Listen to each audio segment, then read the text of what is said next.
I think by being lucky enough to have this company and being lucky enough to be its artistic director, I feel it is a moral responsibility or my job to basically create opportunities for artists that they didn't think they would get to have. The chance to really be challenged and to grow as an artist, that's something that I think Transport Group really offers actors and performers, and that is not the norm.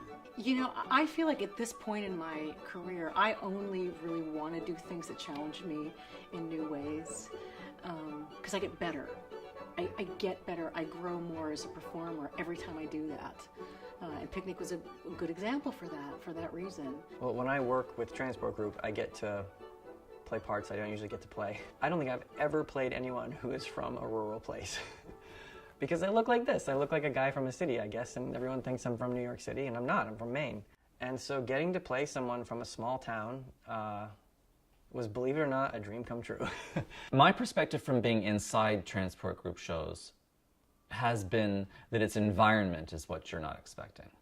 That its environment is risky. That sort of gets actors' backs up, and I think that when an actor's back is up in the sense of that, it's my moment and I've got to step up for it and I have nowhere to hide, and that's what I think is challenging and unique about Transport Group's productions.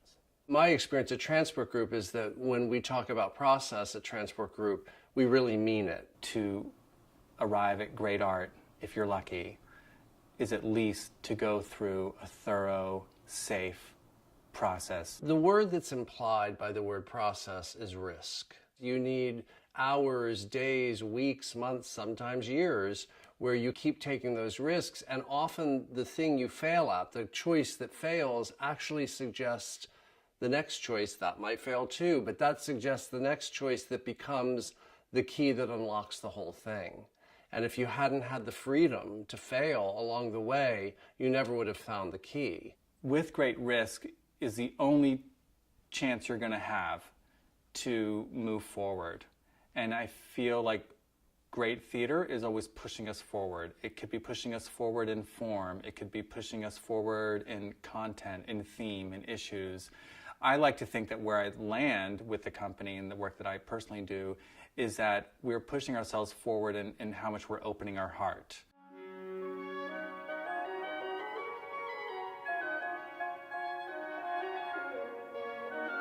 Transport Group for me was a real revelation as an artist. I was well up into my 50s when I first met Jack. I just had this idea where I wanted to know what would happen to the play if George and Emily were played by two older actors in their 60s and the stage manager was played by a 12-year-old girl. When I got over the shock that could this even possibly work, I realized that he had a vision for his new theater. I didn't have any grand underlying plan other than something about it felt right and something about Barbara playing Emily felt right. Watching two people fall in love for the first time at the age of 60 brought that play a profundity that I didn't know it really had anymore. Transport Group took that germ of a idea for a company and then just began to expand because of Jack's incredible vision. I remember Mama is a very sweet, old-fashioned, beautiful play, and I wanted to see what would happen if all the people in the play were only one thing. They were all women and they were all older. He somehow knew that that was a role I should play. Her performance was so dimensional and without a shred of sentimentality, a tremendous amount of emotion, but no sentimentality. And it just made this play that prior to that, at least by me, had been perceived as creaky and dated, seems so fresh and timeless. All these old people and all these accents and oh my God, in America 100 years ago, who cares? And then I'm like, it was one of the most interesting transitions I've ever had as an audience member, from vague disinterest to absolute emotional devastation. It was thrilling to watch Barbara Andress in the title role really sort of lead that and be given an opportunity to advocate for the visibility of women of a certain age that in our society are so looked past. To me, it was just very transcendent storytelling on the actress's part. And to me, reinforced what I've always thought is that as an actor ages, they only have more to offer and they only get better. I definitely am a better actor today, whatever that means, because of Transport Group. No question about it. No doubt in my mind.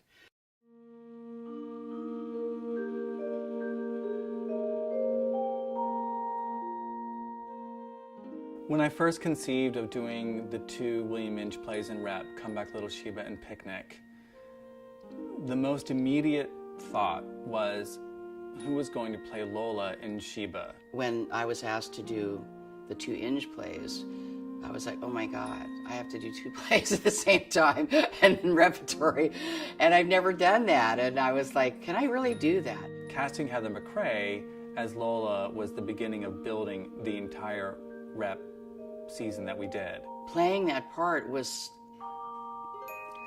it was so, it filled my whole being. Heather in that role had to go to such deep, deep, deep places of incredible truth and honesty and scary places as an actress and as a person. I would call her an open book, an open heart, an open soul, an open wound. That's what Heather is, and that's what I think Lola is. At the end of the play, when Doc comes back from being away for a really long time, she has this beautiful monologue about a dream. Lola gets up and goes to the stove, and just the little whisking of the eggs was so devastating. I start crying when I think about it. The simplicity of it, the beauty of it, was so satisfying creatively. And I just was like, oh my God, I was meant to do this role, and I'm so blessed to be here. So.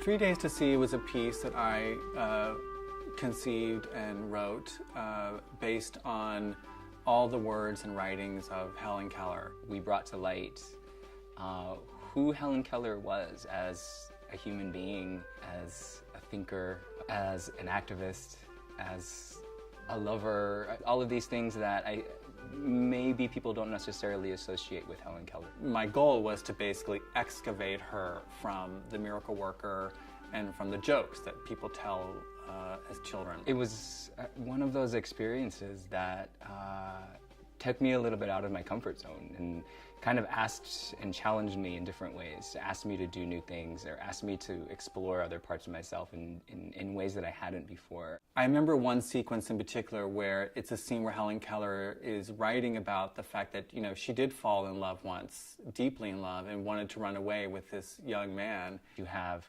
2 men saying the words of Helen Keller and expressing this very human moment. We were crossing race, we were crossing gender, and yet I felt like Helen Keller's voice couldn't have been clearer. It was so special to have the story of a white woman told by such a diverse cast, and it really helps us as an audience to realize that we are all connected. What was challenging but also just really exciting and fulfilling about this was that all of us could say that we were representing ourselves, I think, in the truest sense.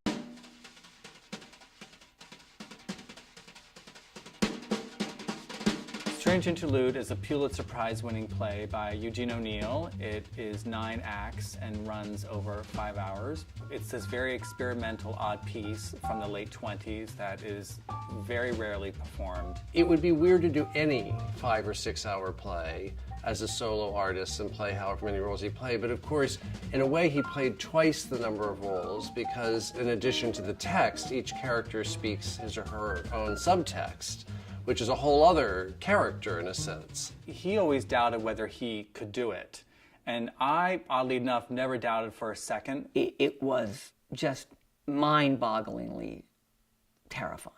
The memorization alone was astronomical, but also the endurance factor of the performance itself. And then the whole emotional expanse of the play, the dramatic demands of the characters, maintaining and making sure the audience could follow the plot, which was complicated. It was just wild to me that as time went on, I became so lost in the events of the play that I would routinely forget that there was only one person playing everything. And David would say, "Oh, here she comes, everybody get ready." And I would go, I'm like, there's no one here. You've been watching this play for 4 hours now. Who exactly are you expecting to come? We were always trying to keep up with his feat as an actor.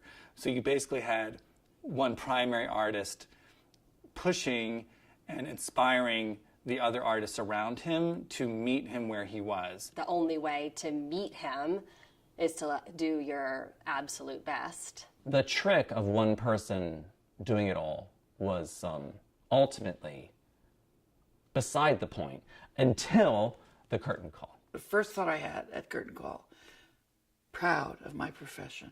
When you get to see your performer, in this case David, do like the Olympics of theater, you know, it's sort of, for me it validates the art form in a way. When the last moment of that play hit and the lights went out, I knew I had expressed myself in a very complete way. If I were an artist and I were in crisis about the worthiness of the endeavor, of this life, seeing this production would keep me going. People ask me, what is the voice of the company? I always say, you know, the voice of the company is whoever that particular person on stage or off, if they're a writer, whoever is speaking at that moment. The voice of the company in Queen of the Mist, it's Mary Testa. That's the voice of the company. The voice of the company is David Greenspan in Strange Interlude. To me, our voice is the collection of the individual artists' voices. Being an artist and being stretched yourself, I think that's where the art lies, actually. I walked out after every performance and I thought, I've had a full cathartic journey, and I know I dragged that audience along with me. If they're not challenged, they're not going to have a real emotional experience. Transport Group never walks away from a challenge. That's where the questions are, and that's where the discussions can begin.